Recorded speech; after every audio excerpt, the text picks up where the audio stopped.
Students, welcome in Nimit pharma classes. तो हमने last class में जो हमने कल वीडियो डाला था उसमें आपको टैबलेट्स का टॉपिक कंप्लीट करवाया था। आज का हमारा टॉपिक रहेगा आपका कैप्सूल से रिलेटेड। ठीक है, तो आज का हमारा टॉपिक कैप्सूल है। तो कैप्सूल्स के बारे में हम आज कंप्लीट स्टडी करेंगे। मैं आपको ऐसा नहीं है कि आपको इसके बाद कोई थ्योरी लेक्चर लेना पड़ेगा। मेरे हिसाब से तो आपका सफिशिएंट हो जाएगा, इसी में आप कंप्लीट पढ़ सकते हैं इसी से। जिसको जो भी स्टूडेंट अगर जीरो से भी शुरू कर रहा है तो वो हीरो तक जाने के लिए सफिशिएंट है इस वीडियो के बाद। ठीक है स्टूडेंट्स, तो जितना आप ज़्यादा इसको पढ़ेंगे उतना आपको एग्जाम क्लियर होने में ज़्यादा आसानी रहेगी।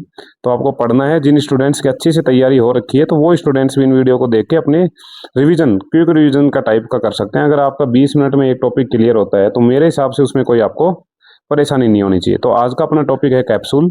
ठीक है, तो कैप्सूल्स के बारे में आपको पता है, दो तरह की कैप्सूल्स आती हैं मेनली, है ना, हार्ड जिलेटिन कैप्सूल और सॉफ्ट जिलेटिन कैप्सूल्स आती हैं। तो फर्स्ट क्वेश्चन आपका, कैप्सूल बनाने का मुख्य उद्देश्य क्या है? What is the primary purpose of capsule dosage form? तो कैप्सूल डोजेज फॉर्म का क्या पर्पज है आपका? तो फर्स्ट ऑप्शन आपका इंप्रूव स्टेबिलिटी, सेकंड है mask unpleasant taste and colour, तो ये आपका ऑप्शन ठीक रहेगा। थर्ड विस्कोसिटी, ये ठीक नहीं है। रिड्यूस ड्रग एब्जॉर्प्शन, ये भी ठीक नहीं है। तो आपका ऑप्शन नंबर बी। कैप्सूल्स बनाई इसीलिए गई थी ना कि मास्क कर सके किसको, टेस्ट को और ऑर्डर को मास्क करने के लिए आपकी कैप्सूल्स का फॉर्मेशन हुआ था स्टूडेंट्स। तो ये क्वेश्चन सबसे इंपॉर्टेंट बन जाता है कि आपको कैप्सूल्स बनानी क्यों पड़ी, किस लिए बनानी पड़ी, कि उनका जो टेस्ट था, कड़वा सा टेस्ट, उसको वो करने के लिए। जैसे मैं कैप्सूल दिखा रहा हूँ तो इस तरह से कैप्सूल, इसके अंदर आप मटेरियल भर दीजिए। और टैबलेट में क्या होता है, टैबलेट अगर थोड़ा सा भी आपके मुंह में अगर थोड़ी ड्रग रिलीज करती है तो आपका टेस्ट का हो जाएगा। कैप्सूल्स का फॉर्मेशन करना पड़ा था स्टूडेंट। हम सेकंड क्वेश्चन की तरफ जाते हैं। तो आपका सेकंड क्वेश्चन है, हार्ड जिलेटिन कैप्सूल्स मुख्यतः किस प्रकार की दवाओं के लिए उपयोग की जाती हैं? Hard gelatin capsules are mainly use for oily liquids ना, हार्ड जिलेटिन में ऑयली लिक्विड नहीं डाल सकते। पाउडर एंड ग्रेन्यूल्स, हाँ पाउडर और ग्रेन्यूल्स तो आप डाल सकते हैं। इमल्सन ओनली ना, और सपोस्ट्रीज ना। तो आप किसके लिए मेनली आप इसके लिए यूज कर सकते हैं इनको? पाउडर और ग्रेन्यूल्स के लिए। ठीक है, यही होता है आपके हार्ड जिलेटिन कैप्सूल्स में। तो स्टूडेंट्स, मैं आपको कंप्लीट एक्सप्लेनेशन के साथ इसलिए बता रहा हूँ कि जिन स्टूडेंट्स की तैयारी अच्छी नहीं है, ठीक है, जिनकी अच्छी तैयारी नहीं है, ऐसा नहीं है कि उनकी हमेशा ऐसी रहेगी, उनकी अच्छी तैयारी हो जाएगी धीरे धीरे। टाइम लगता है हर चीज़ में, एक दिन में कुछ नहीं मिलता है। आपको समय देना पड़ेगा, फार्मेसी को समय देना पड़ेगा, आपके डिप्लोमा की किताबें आपको उठानी पड़ेंगी। ठीक है, जैसे आप डिप्लोमा की किताबें वगैरह उठाते हैं तो आप सिलेक्शन की तरफ मूवमेंट शुरू कर देंगे। कुछ स्टूडेंट ऐसे भी होंगे जिन्होंने अभी तैयारी शुरू करी होगी या कुछ सोच ही रहे होंगे अभी सर तैयारी शुरू करें कि नहीं करें। तो स्टूडेंट्स, किसी ज़माने में फार्मेसी में वैकेंसियाँ बहुत कम आती थी, कभी 2 आती थी, कभी 4 आती थी, तो इस तरह से आती थी। तो ठीक है, तो ये क्वेश्चन को मैं बताता हूँ कि आपका क्या आएगा इसमें, पाउडर एंड ग्रेन्यूल्स। ठीक है, तो पढ़िए बढ़िया से, मन लगा के पढ़ना आपको स्टूडेंट्स। लास्ट मौका तो क्या, मौके और भी मिलेंगे, बट इसको लास्ट समझ के अच्छे से तैयारी करना। थर्ड क्वेश्चन आपका, soft gelatin capsules are particularly suitable for. तो सॉफ्ट जिलेटिन कैप्सूल्स किसके लिए सुटेबल होती हैं? आपके ड्राई पाउडर ओनली ना, oil and liquids, yes oil और लिक्विड्स के लिए होती है। एफरवेसेंट प्रोडक्ट ना, और एरोसोल के लिए नहीं। अगला क्वेश्चन अपना 104। तो जिनकी तैयारी अच्छी है वो भी इनको धीरे धीरे करते जाएंगे, रिवाइज, तैयार होते जाएंगे। ठीक है, तो सॉफ्ट जिलेटिन कैप्सूल्स में आप ऑयल और भर सकते हैं। जैसे मैं आपको ऑयल्स के एग्जांपल बताऊं इसके, तो विटामिन ए जो होती है ना, विटामिन ए यानी फैट सोल्यूबल जितने भी विटामिन होते हैं, ये सब किस में आते हैं? आपके सॉफ्ट जिलेटिन कैप्सूल्स में आते हैं। फैट सोल्यूबल विटामिन, जैसे आपने विटामिन ए की देखी होंगी, डी की, ई की देखी होंगी कैप्सूल्स, तो वो सब किसके एग्जाम्पल होते हैं? सॉफ्ट जिलेटिन कैप्सूल्स के। जैसे सार्क लिवर ऑयल की जो कैप्सूल्स आते हैं, सार्क लिवर ऑयल जिनको विटामिन ए बोला जाता है, ठीक है, कॉड लिवर ऑयल की जो कैप्सूल्स आती हैं जिनमें विटामिन ए और डी का रिच सोर्स होता है। तो ये भी याद रख लीजिए, कई बार पूछा सार्क लिवर ऑयल में कौन सा है, तो आप विटामिन ए का रिच सोर्स बताएंगे। और कॉड लिवर ऑयल अगर पूछता है किसका रिच सोर्स है, तो आप विटामिन ए और डी। मैं ऐसा नहीं है कि फार्मास्यूटिक्स पढ़ा रहा हूँ, तो फार्मास्यूटिक्स में आपको पूरी फार्मेसी का जो इंपॉर्टेंट है वो जो आता जाएगा उसको साथ साथ आपको रिवाइज करवाता हुआ चलता जाऊँगा। ठीक है स्टूडेंट्स, आपको इस तरह की टेंशन नहीं लेनी है। आप नियमित फार्मा क्लासेस के साथ जुड़े रहिए, आपकी बहुत अच्छी तैयारी करवाने की जिम्मेदारी मेरी है। 2 महीने आप मुझे दीजिए, ठीक है, बिल्कुल छोटे छोटे वीडियो डाल रहा हूँ 20-20 मिनट के। आदमी दिन में आधा घंटा तो पढ़ ही सकता है। उसके अलावा आप क्या करना, अपने डिप्लोमा की सुटिक्स की किताब उठाना, दिन में कैप्सूल्स का, जैसे आज मैंने कैप्सूल पढ़ा है, कैप्सूल पढ़ लेना। फिर आप MCQs लगाना, कुछ डाउट रहेगा वो आपको जैसे क्लियर करवाता जाऊँगा। फिर भी अगर कुछ डाउट रहता है तो स्टूडेंट्स आगे सोचेंगे कुछ। Hard gelatin capsules shell consist of how many parts? ठीक है, कितने पार्ट्स होते हैं? तो जैसे मैं दिखा रहा हूँ कि आपको 2 पार्ट्स होते हैं मेनली, एक आपकी कैप और एक आपकी बॉडी। तो कितने आप, आंसर हो जाएगा आपका 2। नेक्स्ट क्वेश्चन आपका क्वेश्चन नंबर 105। ठीक है, ये सीरीज हमारी 105 तक चली गई। ऐसे हमें 4000 क्वेश्चन तक जाना है स्टूडेंट, धीरे धीरे करके। The 2 parts of hard gelatin capsules are, जैसे ऊपर मैंने बताया था 2 पार्ट होते हैं, कौन से, बॉडी और कैप। तो पहला ऑप्शन मिला आपको बेस एंड लिड ना, सेकंड ऑप्शन है बॉडी एंड कैप, हाँ बॉडी एंड कैप होता है। ठीक है, तो इस तरह से बिल्कुल सिंपल। और आपसे ऐसा नहीं है कि कुछ बच्चे बोल रहे हैं सर इतने ईजी आएंगे कि हाँ भाई इतने ईजी आते हैं वहाँ पे, बट आपसे हो नहीं पाते हैं, तो इसका आंसर हो जाएगा बॉडी एंड कैप। वहाँ पे आप क्या हो जाते हैं, थोड़ा सा नर्वस हो जाते हैं, एग्जाम का स्ट्रेस अलग ही लेवल का होता है ना, इसलिए आदमी वहाँ पे नर्वस होता है, तो इसलिए उससे नहीं हो पाता है। ज़्यादा टेंशन नहीं लेनी। एक स्टूडेंट पूछ रहा है कि सर कितने क्वेश्चन का टारगेट लिया, मैं तो बोलता हूँ 100 में से 100 नंबर लाने का टारगेट करो स्टूडेंट। 100 में से 100 का टारगेट करोगे 80 नंबर आसानी से आ जाएंगे। और अगर पहले आप 80 करेंगे, वहाँ स्ट्रेस में जाके 20 नंबर कम, 60 बार नहीं होना है। कैप्सूल्स की 00 साइज़ की जो होती है उसको क्या होती है आपकी, लार्जेस्ट कैप्सूल है ना। लार्जेस्ट कैप्सूल में साइज़ बता देता हूँ, 00 मतलब 0000001 2 3 4 5, इस तरह की आपकी कैप्सूल्स होती हैं। तो जो 000 होती है ये आपकी लार्जेस्ट साइज की कैप्सूल होती है। ठीक है, क्या होती है, लार्जेस्ट। किसके लिए, एनिमल्स के लिए पर्पज़ में यूज़ की जाती है। और जो आपकी 0 होती है वो ह्यूमन पर्पज़ के लिए लार्जेस्ट होती है। आपसे अगर कोई पूछ ले ह्यूमन पर्पज़ के लिए लार्जेस्ट क्या है, तो आप बताएंगे 0। और आपसे पूछा जाए कि टोटली लार्जेस्ट कौन सी है, तो आप बताएंगे 000। इसके लिए मैं आपको इसकी फिलिंग कैपेसिटी भी बता देता हूँ, कितना ml किसके अंदर भरा जाता है। तो आपकी फिलिंग कैपेसिटी जैसे देखते हैं 000 की 1.37 ml होती है, उसके बाद 0.95 ml, उसके बाद आती है आपकी 0.75 ml, उसके बाद आती है आपकी 0.55 ml आती है, फिर उसके बाद 0.40 ml, ठीक है 0.40 ml आएगी। तो ये आपकी कैपेसिटियाँ हैं ना, ये इसकी एक कैप्सूल की इतनी कैपेसिटी होती है। तो इस तरह से अपने को एक एक चीज़ मैं आपको डिटेल में बता देता हूँ, क्योंकि मान लीजिए मैंने ये पढ़ाया और आपसे पूछ लिया कि जो 0 नंबर कैप्सूल है उसकी कितनी कैपेसिटी है, तो फिर आप बोलेंगे पढ़ाया ही नहीं था। तो इसलिए मैं आपको कंप्लीट रिवाइज करवाता हुआ चल रहा हूँ। ठीक है, 3 नंबर की होती है 0.30 और 4 नंबर की होती है 0.25 ml और 5 नंबर की होती है 0.15 ml। ठीक है स्टूडेंट, जो भी क्वेश्चन बने ये लो सटासट कर सकते हैं। अपनी स्मॉलेस्ट साइज आपकी 5 नंबर होती है। ठीक है, तो अगला क्वेश्चन है आपका, which is the smallest standard hard gelatin capsule size. ये आ गया वही क्वेश्चन जो अभी हमने बात करें, सीधा सिंपल 5 नंबर। क्या सोचना है इसमें, ऊपर बताया है डिटेल में। अगला है, hard gelatin capsule shells normally contains moisture in this range. तो किस रेंज में आता है आपका, 12 से 16%। ये तो बहुत स्टूडेंट्स को सिंपल क्वेश्चन है। अगर मैं बात करूँ कि सॉफ्ट जिलेटिन कैप्सूल और हार्ड जिलेटिन कैप्सूल दोनों में, तो अगर तुक्का लगाने वाला स्टूडेंट को उल्टा लगाएगा। हार्ड जिलेटिन का 12 से 15 और सॉफ्ट का कम होता है 6 से 10, 6 to 10% के आसपास रेंज होती है। और इसका एक मेथड भी होता है जिससे अपन निकालते हैं, तो उस मेथड को बोलते हैं आप टोलुइन डिस्टिलेशन मेथड। कौन सा मेथड होता है आपका, टोलुइन डिस्टिलेशन मेथड। लिख देता हूँ, टोलुइन डिस्टिलेशन मेथड। तो ये मेथड भी पूछा हुआ है और आपके ये दोनों टाइप्स भी पूछे हैं। बाकी तुक्का लगाते हैं, आप सोचते सॉफ्ट है, सॉफ्ट में तो ज़्यादा होगा तो आप ज़्यादा करते हैं, बट उससे जस्ट उल्टा होता है। Excess moisture in hard gelatin capsules में क्योज, जो आपके हार्ड जिलेटिन कैप्सूल्स होते हैं वो क्या क्योज करते हैं, ठीक है, ब्रिटलनेस ना, मॉइस्चर ग्रोथ बढ़ा देते हैं, यानी माइक्रोबियल ग्रोथ को बढ़ा देते हैं। जिलेटिन के अंदर क्या बढ़ाएंगे, माइक्रोबियल ग्रोथ को। तो इसके लिए प्रिजर्वेटिव मिक्स किया जाता है मिथाइल पैराबीन और आपका प्रोपाइल पैराबीन। ठीक है, मिथाइल पैराबीन और प्रोपाइल पैराबीन। पैराबीन किस नेचर का होता है आपका, एसिडिक नेचर का होता है। तो भाई पूछ ले तो आपको नॉलेज, आपको ऐसा नहीं है कि मैं आपको ऐसे ही बता रहा हूँ, नॉलेज तो इंक्रीज करो, अपने आप सिलेक्शन होना, आपकी सिलेक्शन आपके पास खुद आएगा ना कि आपको सिलेक्शन के पास जाना पड़ेगा, अगर नॉलेज है तो। और अगर ऐसे सट्टे मार रहे हो तो फिर मुश्किल है दोस्त। और नॉर्मल कंडीशन में मिथाइल पैराबीन और प्रोपाइल पैराबीन 10:1 रेशियो में यूज़ किए जाते हैं, बट सॉफ्ट जिलेटिन और हार्ड जिलेटिन कैप्सूल में 4:1 रेशियो में यूज़ किए जाते हैं। Low moisture content in capsule shells leads to, low moisture content है तो क्या होगी, कैप्सूल टूट जाएगी, ब्रिटलनेस होगी। सिंपल, ज़्यादा परेशान होने की जरूरत नहीं है, बिल्कुल सिंपल क्वेश्चन आते हैं पेपर में। Gelatin A is obtained by, किससे ऑब्टेन्ड होता है, मैं आपको बताता हूँ। जिलेटिन ए यानी जिलेटिन है क्या चीज़, ठीक है। Gelatins are obtained from animal source. कौन से एनिमल सोर्स से मिलते हैं आपके, ठीक है, किससे मिलते हैं आपके, कोलेजन्स जो होते हैं। जिलेटिन्स किससे बनते हैं, कोलेजन जो फाइबर्स होते हैं वहाँ से लिए जाते हैं। तो इसके लिए जिलेटिन ए होता है और जिलेटिन बी होता है।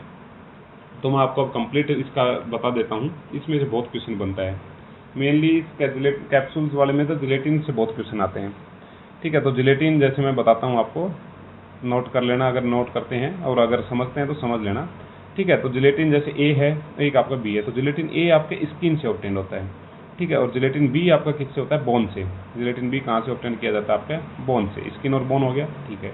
अब बताता हूँ कि स्किन जो है, स्किन से बनता है आपका एसिड हाइड्रोलाइसिस प्रोसेस से, और बोन से बनता है आपका एल्कलाइली हाइड्रोलाइसिस से, यानी कि बेसिक प्रोसेस होती है, ऊपर वाली एसिडिक प्रोसेस होती है, ठीक है। तो इसका आंसर आ गया आपका एसिड हाइड्रोलाइसिस। अगला gelatin type B is produced by, तो एल्काइल हाइड्रोलाइसिस, सिंपल। अगला क्वेश्चन है आपका 113 नंबर क्वेश्चन कि isoelectric point of gelatin type A is approximately, तो क्या बताया था मैंने ऊपर 9 के आसपास, तो pH 7 से 9 वाली आंसर हो जाएगा। सिंपल, जो एक बार जो समझा देना स्टूडेंट्स, इसके अलावा बाहर से कहीं से कुछ क्वेश्चन नहीं आता। बी का कितना होता है 4.7, बाहर से जितना आप पढ़ लेंगे ना, मैं तो बोलता हूँ इससे आपसे ज्ञान नहीं बचेगा कोई। ठीक, isoelectric pH 4.7 to 5.2 gelatin B की हो जाएगी। सिंपल सिंपल इसी टाइप का क्वेश्चन मिलता है वहाँ पे, देख के टिक लगाने का, देखना भी नहीं पड़ता, सीधा पढ़ो और लगाओ। ठीक है, which capsules is not suitable for highly aqueous liquids, highly aqueous liquids, तो इसके लिए क्या आ जाएगा आपका ऑप्शन नंबर सी आ जाएगा। तो जैसे soft gelatin capsules highly aqueous, ना कि विस्कस, तो सॉफ्ट जिलेटिन कैप्सूल्स में आपका क्या फिल किया जाता है, आपका विस्कस फिल किया जाता है ना। इसमें क्या क्या यूज़ किए जाते हैं, आपके ऑयल भरे जाते हैं। ठीक है, हाईली विस्कस भरे जाते हैं, ना कि एक्वस भरे हुए जाते हैं। ठीक है, एक्वस भरोगे तो आपका क्या होगा, जिलेटिन पिघल जाएगा। ठीक है, तो इसके लिए आपका आंसर आ जाएगा आंसर नंबर सी, दोनों के लिए सुटेबल नहीं है highly aqueous solution. Okay student, लगे रहना है, बस पढ़ते रहना है, लगे रहोगे ना तो आपका उद्धार है, अगर नहीं लगे रहे तो आपका कोई उद्धार नहीं है। ठीक है, सॉफ्ट जिलेटिन कैप्सूल्स में पाउडर भी भर सकते हैं, हार्ड जिलेटिन कैप्सूल्स पाउडर और आपके ग्रेन्यूल्स भरी जाती हैं। ठीक है, तो सिंपल सिंपल है, मैंने जो समझा है ना, जिसको जो समझ आ गया, जिसका पढ़ा हुआ है जिसको समझ आ गया वो स्टूडेंट तो पार है। ठीक है, बस आपको थोड़ा रिवीजन की है वो मैं करवाई रहा हूँ। ठीक है, ज़रूरत पड़ेगी तो आपके लिए और भी कुछ अरेंजमेंट करेंगे, ऐसा नहीं है। ठीक है, अगला क्वेश्चन है capsules are generally unsuitable for drugs that, तो फर्स्ट ऑप्शन हाइग्रोस्कोपी इसके लिए अनसुटेबल है, पाउडर्स के लिए सुटेबल है, ग्रेन्यूल्स के लिए सुटेबल है, पैलेट्स के लिए सुटेबल, तो हाइग्रोस्कोपी फर्स्ट ऑप्शन है। ठीक है, और किसके लिए, जिन ड्रग्स के अंदर आयरन कंटेंट ज़्यादा, मतलब आयरन कंटेंट से जो ड्रग सेंसिटिव होती हैं उस ड्रग के लिए आपकी कैप्सूल नहीं है सुटेबल। ठीक है, अगर आपके जिलेटिन में फिर दूसरा, उसके बाद जो एसिड और एल्किल हैं, है ना, जो एसिडिक ड्रग हैं और जो बेसिक ड्रग हैं उनके लिए आपकी कैप्सूल सुटेबल नहीं है। किसके लिए, एसिडिक एंड बेसिक ड्रग्स के लिए आपकी कैप्सूल सुटेबल नहीं है। उसके बाद अगला है आपका जो क्या करते हैं, जो ऊपर आया था एक्वस सॉल्यूशंस के लिए आपकी सुटेबल नहीं है कैप्सूल। ठीक है, तो उनमें कैप्सूल्स आपकी यूज़ नहीं की जाती, इनको डिसएडवांटेज मान लो या जो भी मान लो। ठीक है, अगला है which test ensure uniform drug content in capsule, यही टेस्ट हमने टैबलेट्स के बारे में पढ़ा था, कंटेंट यूनिफॉर्मिटी टेस्ट, सिंपल है, कंटेंट यूनिफॉर्मिटी टेस्ट। तो इसके लिए हम क्या करते हैं, ठीक है, 1 से जैसे 50 में हमने पढ़ा था टॉपिक्स में, ऐसे ही हम पढ़ते हुए चलेंगे स्टूडेंट, कंप्लीट करवाऊंगा मैं आपको। जिन स्टूडेंट ने बी फार्मा में पढ़ा है, ठीक है, डिप्लोमा में पढ़ा है, वो अपनी किताबें उठाएगा, ठीक है, उस टॉपिक को पढ़ के रखेगा। जैसे कैप्सूल मैंने आज सुबह की क्लास में लिया तो कैप्सूल पढ़ेगा, जैसे शाम की भी क्लास आएगी 10-20 मिनट का जो भी आपका सेशन में डालूंगा। ठीक है, अभी ज़्यादा पॉसिबल नहीं है, मैं धीरे धीरे कोशिश करूँगा आपके लिए प्रॉपर थ्योरी क्लासेस डालने की कोशिश कर रहा हूँ, टाइम मिलेगा तो मैं आपके लिए पक्का अरेंजमेंट करता हूँ। ठीक है स्टूडेंट, तो अपने बी फार्मा और डी फार्मा के नोट्स उठाइए, उसमें से बुक उठानी है आपको, इधर उधर की किताबों के चक्करों में नहीं पढ़ना है कि फलाने कोचिंग के ले ली उसके ले ली, नहीं, ऐसा नहीं करना है। कुछ कोचिंग ऐसी भी हैं स्टूडेंट्स जो उल्टा सीधा पढ़ा रहे हैं, उल्टा सीधा मतलब हाई लेवल का, जो आपके काम का ही नहीं है।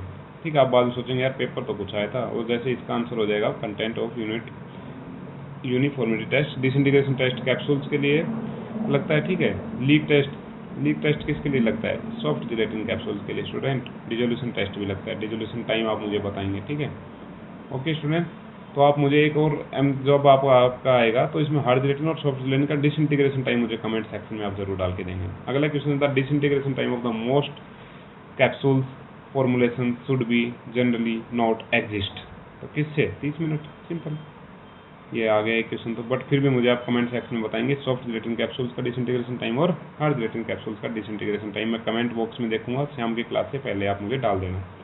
अगला है capsule shells brittleness is commonly due to, तो हाई, ठीक है, लो मॉइस्चर, इसकी वजह से आप ऊपर भी पढ़ा था यही, हाई मॉइस्चर ना, हाई मॉइस्चर से तो बैक्टीरियल ग्रोथ हो जाएगी स्टूडेंट्स, एक्सेस तो सॉफ्ट हो जाएंगी, कलरेंस का कोई मतलब ही नहीं है इससे। ठीक है, अगला है आपका which machine is widely use for the automatic filling of the hard gelatin capsule, तो ऑटोमेटिक फिलिंग के लिए कौन सी मशीन यूज की जाती है स्टूडेंट, सिंपल सा, बिल्कुल सिंपल क्वेश्चन है ना, मशीन कौन सी यूज कर रहे हैं आप ऑटोमेटिक फिलिंग के लिए, तो ये आपका आंसर आ जाएगा कैप्सूल फिलिंग मशीन।